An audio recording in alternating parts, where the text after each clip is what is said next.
하나님의 말씀 봉독하겠습니다. 열왕기상 18장 41절로 44절까지 말씀입니다. 같이 봉독하겠습니다. 엘리야가 아합에게 이르되 올라가서 먹고 마시소서. 큰 비 소리가 있나이다. 아합이 먹고 마시러 올라가니라. 엘리야가 갈멜산 꼭대기로 올라가서 땅에 부어뜨려 그의 얼굴을 무릎 사이에 넣고 그의 사환에게 이르되 올라가 바다 쪽을 바라보라. 그가 올라가 바라보고 말하되 아무것도 없나이다. 이르되 7번까지 다시 가라. 7번째 이르러서는 그가 말하되 바다에서 사람의 손만한 작은 구름이 일어나나이다. 이르되 올라가 아합에게 말하기를 비에 막히지 아니하도록 마차를 갖추고 내려가소서 하라 하니라. 아멘. 오늘은 지난주에 이어서 기도에 대해서 말씀드리고자 합니다. 기도가 뭐라고 그랬죠? 기도는 관계에 관한 것이다. relationship이지 리추얼이 아니다 말씀을 드렸습니다. 우리 인간은 기도를 통해 하나님과 관계를 맺게 되고 그 관계 속에서 하나님의 뜻을 듣고 순종하며 하나님의 나라와 그 뜻을 이 땅에 이루어 나갈 수 있는 것입니다. 집집마다 전기가 다 들어와 있습니다. 전기 없는 집이 없죠. 강 에디슨에 있는 막대한 전류가 전선을 타고 집으로 들어와서 온갖 문명의 이기들을 다 누리게 하지요. 전기불이 빛을 밝혀주고 온갖 가전제품들을 사용할 수 있고 냉난방도 마음대로 할 수 있습니다. 이제 전기 없이 산다는 것은 상상도 할 수 없는 일이 되어버렸죠. 전기 하나만 해도 얼마나 큰 축복인지 모릅니다. 그러나 전기를 사용하기 위해서는 해야 하는 게 뭐죠? 전류가 집까지 다 들어와 있지만 그 막강한 파워를 쓰려면 어떻게 해야 됩니까? 스위치를 켜야죠. 스위치 켜지 않으면 아무것도 사용할 수 없습니다. 하나님과 우리 사이도 마찬가지입니다. 하나님은 영으로 그리고 우리에게 필요한 모든 것을 다 준비하시고 늘 우리 곁에 와 계십니다. 하늘의 복과 능력과 성령을 주시려고 곁에 와서 기다리고 계시죠. 뭘 기다리고 계시는 것일까요? 스위치 켜지기를 기다리시는 거죠. 하나님과 우리를 연결하는 스위치, 곧 우리의 기도를 기다리고 계시는 것입니다. 기도를 통해 하나님과 연결되기만 하면 우리를 위해 예비하신 모든 것을 다 주시려고 우리의 기도를 기다리고 계시는 것입니다. 그런데 우리는 늘 열심히 기도하는데 왜 응답이 없을까요? 잘못 구하기 때문이라고 야고보 사도는 말합니다. 구하여도 받지 못하면 정욕으로 쓰려고 잘못 구하기 때문이라. 그러면 어떻게 해야 바로 구하는 것일까요? 계속해서 야고보 사도의 말씀입니다. 야고보 4장 8절입니다. 하나님을 가까이 하라. 그리하면 너희를 가까이 하시리라. 죄인들아 손을 깨끗이 하라. 두 마음을 푸는 자들아 마음을 성결하게 하라. 말씀합니다. 하나님을 가까이 하라. 곧 하나님을 찾으라는 것입니다. 하나님을 구하라는 것입니다. 하나님을 구해서 기도하라는 것입니다. 그러기 위해 욕심을 내려놓고 몸과 마음을 성결하게 하라는 것입니다. 성결하지 못하면 하나님보다는 눈에 보이는 것들을 원하게 됩니다. 하나님보다는 내가 원하는 것들을 구하게 됩니다. 하나님은 하나님을 찾기를 원하셔서 기도를 주셨는데 우리는 기도를 통해서 내가 원하는 것을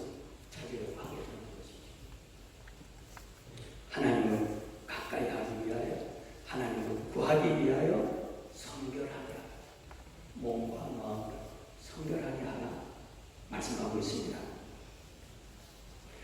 하나님을 가까이 하기 위하여 하나님을 찾는 것이 바른 기도라 그 말입니다. 기도라는 스위치를 켰는데도 아무런 응답이 없다면 파워가 문제입니까? 아니죠. 스위치가 잘못된 것입니다. 스위치에 전선이 잘못 연결되어 있지는 않은지 살펴봐야 하는 거죠. 기도할 때마다 하나님께 연결되기보다는 세상이나 하나님이 주시는 선물들에 연결이 된다면 기도의 스위치에 전선을 엉뚱한 데 연결해 놓은 두 마음을 품은 기도자, 그에게 문제가 있다는 것이죠.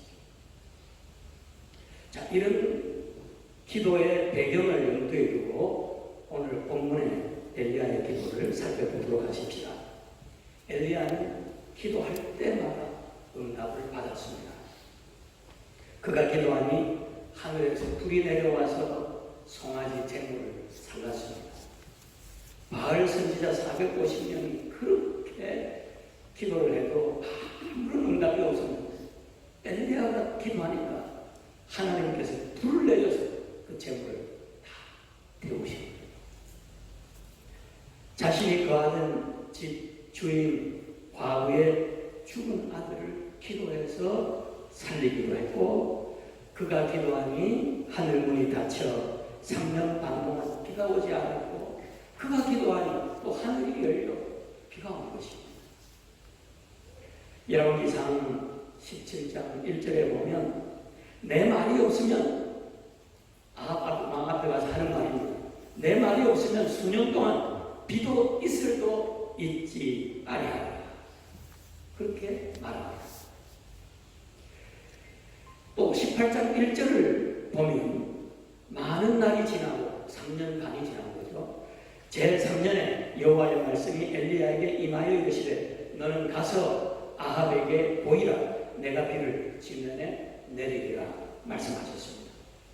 엘리야가 아합에게 비가 올 것이라고 말한 거죠. 17장에서는 비가 오지 않을 것이다. 18장에서는 비가 올 것이다. 그렇게 말한 것입니다. 지금 뭐가 어떻게 돌아가고 있습니까? 어떻게 엘리야가 말을 하니까 비가 안 오고 3년 반 동안 가물다가 엘리야가 말하니까 비가 오게 된 것입니까? 그 이유를 야고보 사도는 이렇게 대답을 하고 있습니다.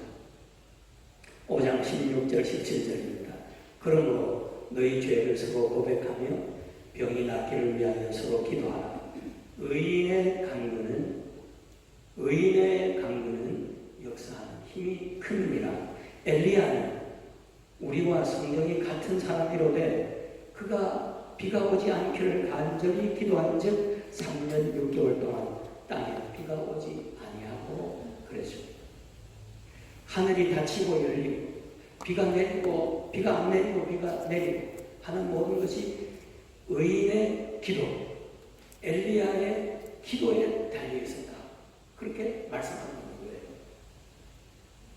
엘리야는 우리와 똑같은 사람이었음에도 불구하고 연약한 인간이었음에도 불구하고 엘리야가 간절히 기도하니까 3년 반 동안 하늘이 닫히기도 하고 열리기도 했다라는 것입니다. 그럼 도대체 엘리야의 기도가 어떤 기도였기에 그렇게 초자연적인 능력이 나타났던 것일까요? 먼저 엘리야의 기도는 말씀과 연결된 기도였습니다. 기도는 관계를 요구했는데 기도를 통해서 엘리야는 말씀과 연결이 되어 있는 거죠. 말씀과 연결이 된다면 하나님과 연결된다. 다른 거죠. 어떤 말씀에 연결이 되어 있었느냐? 신명기 11장 16절 17절입니다. 너희는 스스로 삼가라. 두렵건대 마음에 미혹하여 돌이켜 다른 신들을 섬기며 그것에게 절함으로 여호와께서 너희에게 진노하사 하늘을 닫아 비를 내리지 아니하며. 하나님이 모세에게 주신 율법의 말씀 가운데 이런 말씀이 신명기에 들어있는 너희들이 우상을 숭배하면 내가 하늘을 닫을 것이다. 그래서 비가 내리지 않냐고 할 것이다. 하나님께서 말씀하신 거예요. 그럼 언제 비가 오느냐? 신명기 11장 13절 14절입니다. 내가 오늘 너희에게 명하는 내 명령을 너희가 만일 청종하고 너희 하나님 여호와를 사랑하여 마음을 다하고 뜻을 다하여 섬기면 여호와께서 너희의 땅에 이른 비 늦은 비를 적당한 때에 내리시리니 그랬습니다. 과거 모세에게 주셨던 하나님의 이 말씀을 엘리야가 마음에 품고 우상 숭배로 어두워진 그 시대를 바라보며 몸부림치며 기도하다가 마침내 하나님의 때가 차서 일어나 아합에게로 간 것입니다. 뚜벅뚜벅 걸어서 엘리야에게 가서 이르는 말이 17장 1절에 내 말이 없으면 수년 동안 비도 있어도 있지 아니하리라. 그렇게 선포하고 돌아서서 뚜벅뚜벅 걸어가는 것입니다. 이것은 목숨을 건 선포였습니다. 왕의 허락 없이 왕 앞에 나가는 것만 해도 목숨을 걸어야 하는 일인데 이런 엄청난 심판의 메시지를 감히 왕 앞에 나가서 선포한다라고 하는 것은 죽음을 자초하는 일이었습니다. 엘리야는 하나님의 뜻이 이루어지기를 그만큼 간절히 원했던 거죠. 목숨을 걸고 하나님의 뜻이 그 시대에 이루어지기를 원했던 것입니다. 그리고 이 엘리야의 발현과 기도는 자신의 열정이나 생각이나 신념에서 나온 것이 아니었습니다. 엘리야의 기도는 이 신명기 말씀에 연결된 기도였습니다. 말씀을 품고 그 시대를 품고 하나님의 마음으로 기도한 거죠. 하나님께서 우상 숭배가 만연한 이스라엘을 보시고 얼마나 안타까워하셨겠습니까? 신명기를 통해서 모세와 한 약속을 기억하시며 하늘 문을 닫으시기 전에 무수히 참고 또 참으셨을 것입니다. 돌아오기를 기다리시면서. 그러나 갈수록 우상 숭배의 도는 깊어져 갔고 백성들은 돌이킬 생각을 하지 않았습니다. 이제는 때가 찬 것입니다. 하나님의 때가 무르익었던 거예요. 그런데 바로 그때 땅에서 기도가 올라오는데 그게 바로 엘리야의 기도였습니다. 하나님 언제까지 참으시겠습니까? 하늘을 닫으셨더라도 이 백성의 정신을 차리고 하나님께로 돌아서도록 하셔야 하지 않겠습니까? 이때가 아닙니까? 하는 엘리야의 기도 하나님께로 올려지는 거죠. 하나님께서 이런 기도를 어찌 들어주지 않으시겠습니까? 기도를 통해 하나님의 마음, 하나님의 뜻을 이 땅에 실현해야 하는 바로 그 순간에 엘리야의 기도가 올라온 것입니다. 그 기도를 통해서 하나님과 이 땅이 연결이 되는 거죠. 보이지 않는 세계와 보이는 세계가 연결이 된 것입니다. 하나님의 마음이 이 땅에 부어진 거죠. 하나님의 뜻이 그래서 이 땅에 이루어진 것입니다. 엘리야의 기도는 하나님의 말씀과 뜻, 곧 하나님께 연결된 바른 기도였을 뿐만 아니라 동시에 하나님의 때에 맞는 기도였습니다. 엘리야의 기도는 기도의 목적 그대로 하늘의 뜻과 이 땅의 필요를 연결하는 고리 역할을 했고 그 고리를 통해서 하나님의 뜻이 이 땅에 이루어지게 되었고 그래서 이 땅에서는 초자연적인 하나님의 능력이 나타나게 되었던 것입니다. 여러분, 이게 성경이 우리에게 보여주는 바른 기도요, 응답받는 기도요, 능력이 나타나는 기도입니다. 엘리야의 기도는 온통 하나님의 뜻과 그 때에 관한 것일 뿐 다른 어떤 사실도 거기에 들어있지 않았습니다. 오히려 자신의 목숨을 내려놓고 기도하지 않았습니다. 그만큼 엘리야는 시대의 죄악을 가슴 아파했고 하나님의 안타까운 마음을 이해했고 그래서 하나님의 마음으로 기도할 수 있습니다. 다시 말해서 엘리야는 하나님과 하나 되어서 기도했던 것입니다. 두 번째, 엘리야의 기도는 의인의 기도였습니다. 야고보 사도가 의인의 강구는 역사하는 힘이 크다 말하면서 엘리야를 예로 들었죠. 그만큼 엘리야는 의로운 사람이었다라는 것입니다. 성경이 말하는 의인, righteous man, 이 어떤 사람입니까? 도덕적으로 완벽한 사람이 아닙니다. 그게 성경이 말하는 의인이 아니에요. 인격적으로, 신앙적으로 완전한 사람을 말하는 것도 아닙니다. 성경이 말하는 의인은 하나님과의 관계가 바른 사람입니다. 하나님과 우리 사이 관계가 바로 되어 있을 때, 창조주와 피조물이 바로 연결되어 있을 때, 그런 관계 속에 있는 사람을 의인이라 그렇게 말하는 것입니다. 그리고 하나님과의 바른 관계는 어떤 것입니까? 하나님과의 바른 관계는 하나님과 먼 관계가 아닙니다. 하나님과 가까운 관계, 밀접한 관계, 친밀한 관계. 그게 바른 관계입니다. 본문 41절에 보면 엘리야가 아합에게 이르되 올라가서 먹고 마시소서 큰 비 소리가 있나이다 그랬습니다. 그런데 이 큰 비 소리 들은 사람은 엘리야밖에 없습니다. 지금 엘리야와 아합이 같이 있어요. 그런데 엘리야는 그 큰 비 소리를 들었고 아합은 그 소리를 못 들었습니다. 그러니까 엘리야가 큰 비 소리가 들린다고 하니까 아마도 무슨 비 소리 하면서 의아해 했을 것입니다. 무슨 말입니까? 왜 한 사람은 듣고 또 다른 사람은 못 듣는 것일까요? 바로 하나님과의 거리를 말해주는 것입니다. 하나님과 멀리 떨어져 있으면 하나님의 음성이 들리지 않습니다.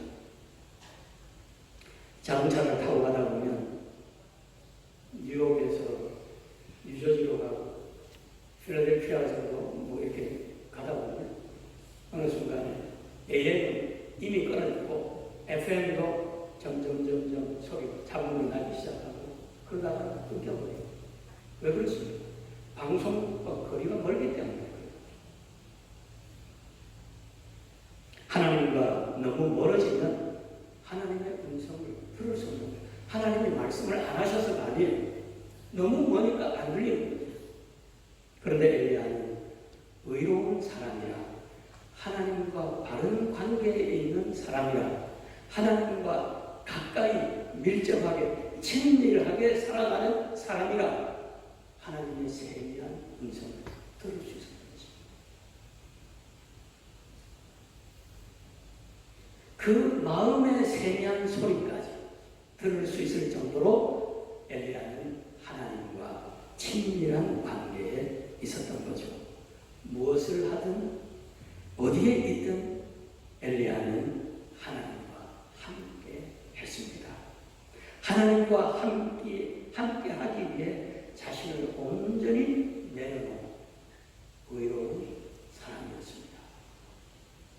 엘리야의 기도는 능력이 있었고, 엘리야의 기도가 능력이 있었던 것은 그가 하나님과 함께하는 의로운 사람이었기 때문이었습니다. 그래서 야고보 사도가 엘리야의 기도를 생각하면서 의인의 강구는 역사하는 힘이 크다, 그렇게 말했던 거죠. 사랑하는 여러분, 응답이 있는 기도, 능력이 있는 기도는 말씀에 근거한 기도로 말씀을 품는 기도입니다. 마치 여인이 아기를 잉태하고 그 아기를 낳는 것과 같습니다. 말씀을 잉태하고 그 말씀을 낳기 위하여 씨름하며 기도하다가 하나님의 때가 되어서 그 말씀을 낳는 것입니다. 본문 42절에 보면 엘리야는 갈멜산 꼭대기에 올라가서 땅을 바라보며 몸을 굽히고 그의 얼굴을 무릎 사이에 넣었다 그랬어요. 지금 이게 엘리야가 기도하는 모습인데요. 어떻게 했다고요? 좀 이상한 자세가 나오더라도 양해하시기 바랍니다.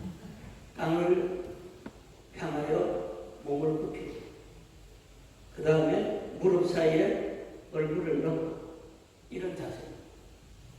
이 자세가 어떤 자세냐? 광야 생활하는 이스라엘 여인들이 아기를 낳는 자세.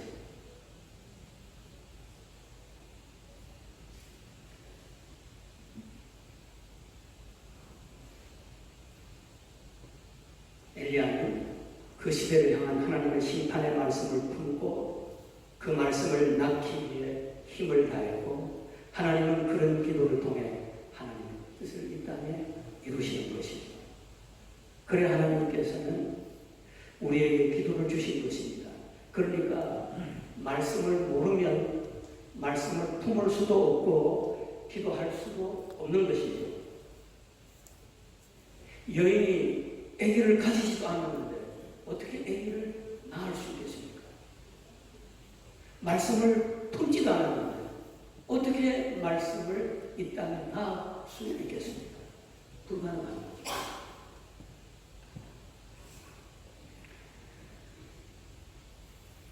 그리고 또 하나 응답이 있는 기도, 능력이 있는 기도는 의인의 기도라고 그랬습니다. 공부를 해서 성경을 다 안다고 해도 그 말씀이 내 생활에 적용이 안 되면 아무 소용이 없습니다. 말씀이 내 생활에 적용이 되려면 성령께서 말씀을 생각나게 해주셔야 합니다. 마치 하이라이트를 하면 그 하이라이트 한 부분이 눈에 확 들어오듯이 성령이 하시는 일이 내 지식의 말씀 중에 어느 부분을 하이라이트를 해주시는 것입니다. 그래서 내 상황에 맞는 말씀을 하나님의 음성으로 듣게 되는 것이죠. 그걸 레마라고 부릅니다. 그 음성을 듣기 위해서 하나님 가까이 구해야 하고 하나님과 함께 사는 훈련을 해야 하는 것입니다. 우리는 지금까지 열심히 성경 공부해 왔습니다. 그것이 하나님을 아는 최선의 길이라고 생각하고 참으로 열심히 성경 공부를 해왔습니다. 그리고 앞으로도 성경 공부는 목장을 통해서 계속될 것입니다. 그러나 동시에 우리가 하나님과 가까이 동행하는 훈련이 없다면 그 성경 공부는 하나의 지식으로 남고 말 것입니다. 생활에 적용이 되지 않는 그냥 머릿속에 있는 그런 지식으로 남게 될 것입니다. 하나님은 공부해서 알 수 있는 분이 아닙니다. 하나님은 부부가 함께 생활하면서 알아가듯이 그렇게 관계 속에서만 알아갈 수 있는 분이에요. 그래서 믿음을 우리에게 주신 것이고 믿음도 all about the relationship. 그래서 하나님은 기도를 우리에게 주셔서 하나님과 연결될 수 있도록 그렇게 하시는 것입니다. 하나님에 대한 지식은 많아도 하나님을 전혀 모를 수 있는 것입니다. 성경학자, 성서학자, 신학자 하고 우리가 지금 함께 바라보며 닮아가려고 애쓰는 로렌스 형제하고 누가 더 하나님을 많이 알 수 있을 것 같습니다. 물론 로렌스 형제. 왜? 그는 하나님과 함께 살면서 하나님을 알았기 때문이죠. 하나님에 대해서, 하나님에 관해서 많이 아는 것하고 하나님을 아는 것하고는 전혀 별개의 문제입니다. 그런데 우리는 하나님에 관해서 많이 알려고 노력해왔어요. 그런데 하나님을 아는 공부는 그 공부가 아니죠. 하나님을 알려고는 별로 시도해보지 못했어요. 우리의 기도도 그렇고 우리의 공부도 그랬어요. 우리의 삶이 그랬어요. 그래서 하나님을 알 수 없는 거예요. 그래서 방향을 전환해야 된다 라고 제가 누누이 말씀을 드리는 것입니다. 여러분이 혹 이해가 안 되고 저를 믿고라도 따라와 주시기를 바랍니다. 이게 방향을 바꾼다는 게 쉬운 일이 아닙니다. 생각을 바꾸고 내 삶의 스타일을 바꾸는 일인데 이게 간단한 문제가 아니에요. 힘듭니다. 거부감이 있을 수 있습니다. 그러나 제가 그렇게 열을 내고 간곡하게 부탁하니까 목사가 저러는데 뭐가 이유가 있겠지. 이렇게라고 생각하고 열심히 따라와 주시기를 바랍니다. 그러다 보면 하나님께서 빛을 비춰주실 때가 있을 것입니다. 그건 성령께서 하시는 일이에요. 제가 할 수 있는 일이 아닙니다. 여러분 생각해 보세요. 우리가 결혼을 어떻게 해서 결혼하게 되었습니까? 첫째는 얘기를 듣고 만나서 불이 번쩍해서 그렇게 시작이 되죠. 그럼 이 사람이 어떤 사람인가 좀 알아볼 수도 있습니다. 이력도 챙겨보고 가족 환경도 보고 뭐 하는 사람인지 알아보죠. 그러고는 어떻게 합니까? 데이트하죠. 데이트를. 그 다음 단계는 데이트를 들어가야 돼요. 데이트를 하다 보면 어떻게 해요? 결혼이라고 하는 것을 하게 되는 것입니다. 결혼을 하게 되면 그때부터 진짜 알아가는 것이죠. 그렇죠? 데이트 하기까지는 그래도 대충 아는 거예요. 아, 이만하면 같이 살만 하겠다 하고 이제 뜻을 정하고 결혼을 하는 거예요. 결혼을 하고 나면 이제 빼도 박도 못하는 거예요. 그러니까 어쨌든 서로 알아가면서 미운 점, 고운 점 나누면서 그렇게 살아가는 거죠. 그게 뭐예요? 그게 성경의 야다라고 하는 단어, 안다라고 하는 단어. 부부가 함께 살아가면서 밀착되어서 살아가면서 알아가는 관계. 그게 아는 거예요. 그게 하나님을 아는 게 그런 아는 것을 말하는 거예요. 그러므로 이제 우리도 방향을 전환해서 지식으로 하나님을 아는 것이 아니라 함께 거하면서 생활 속에서 하나님을 초청해 드리면서 내 삶의 동기가 모든 것을 하는 내 마음의 동기가 하나님을 사랑해서 하는 것이 되어질 수 있도록 그렇게 우리는 노력하고 훈련해야 합니다. 이제 그걸 시작할 때가 된 거예요. 그렇게 하면 성경이 환하게 이해가 될 수 있습니다. 그동안에 막막하고 몰랐던 성경이 다 열릴 수 있습니다. 왜? 하나님이 열어주십니까? 성경은 그걸 얘기하고 있거든. 그런데 우리가 이 생활이 없으니까 성경이 얘기하는 걸 들어도 말은 하면서 어떻습니까? 그렇게 지나온 것이.